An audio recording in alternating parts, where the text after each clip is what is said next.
Assalamualaikum warahmatullahi wabarakatuh.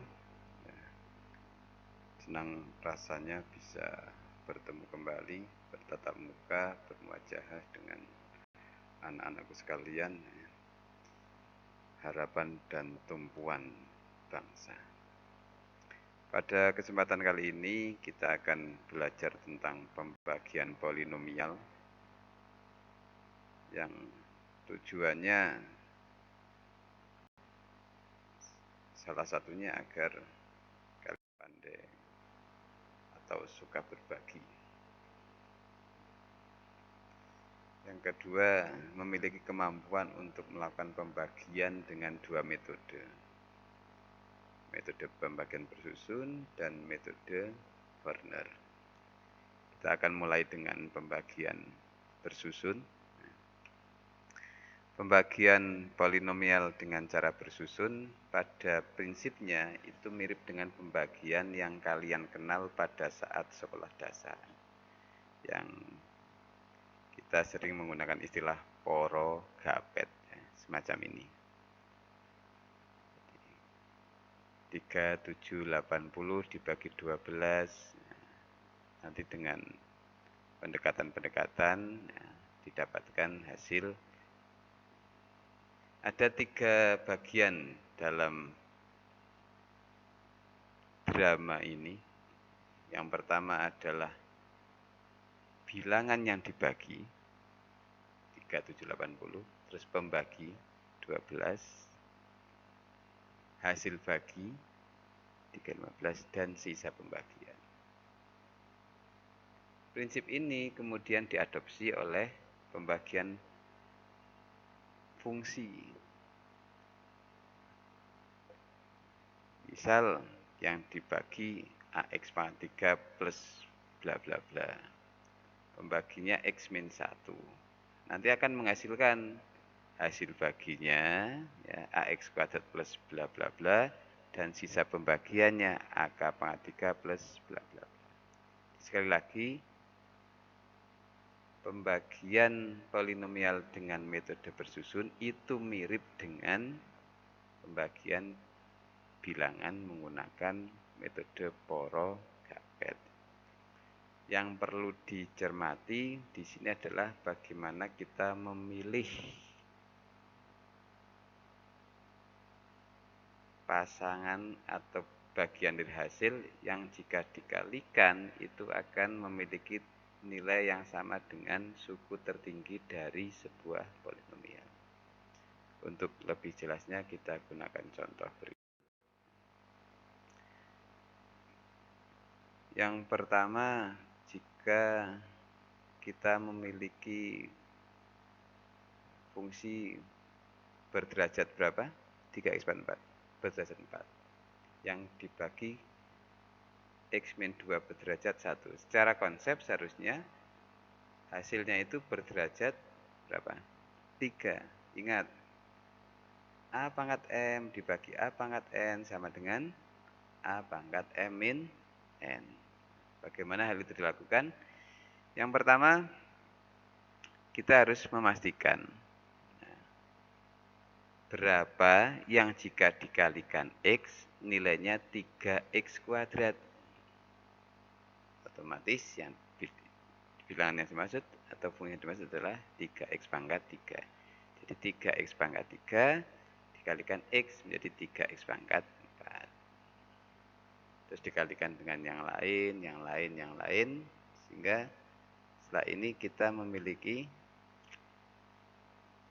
sisa pembagian sementara berupa 10X pangkat 3. Jadi ada satu penurunan derajat dari X pangkat 4 menjadi X pangkat 3. Terus pola atau cara atau langkah yang tadi dilakukan diulang. Bagaimana caranya atau siapa sosok yang tepat yang jika dikalikan X min 2 atau yang jika dikalikan X menghasilkan 10X pangkat 3. Siapa? 10X pangkat 2. Terus dikalikan lagi. Terus nanti menghasilkan sisa pembagian sementara berupa 19X pangkat 2. Terus kita munculkan lagi bagian dari hasil bagi yang ketiga, yang jika dikalikan X menghasilkan 19X kuadrat. Terus dilakukan lagi pengurangan.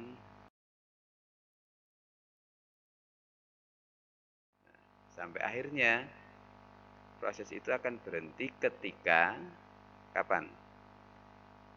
Sisa sementaranya itu sudah lebih kecil dibandingkan pembagi. Jadi ketika masih berupa 43X ini masih dibagi karena ini masih derajatnya tidak lebih kecil dari pembagi. Tapi kalau sudah 79 berarti kan X-nya di sini pangkat 0 sementara pembaginya pangkat 1. Jadi sudah tidak bisa dibagi. Nah, dari rangkaian tadi dihasilkan 3 informasi berupa pembagi X-2, hasil bagi 3X-3 plus 10X kuadrat plus 9X plus 93, dan sisa pembagian 79. Itu kalau menggunakan metode bersusun.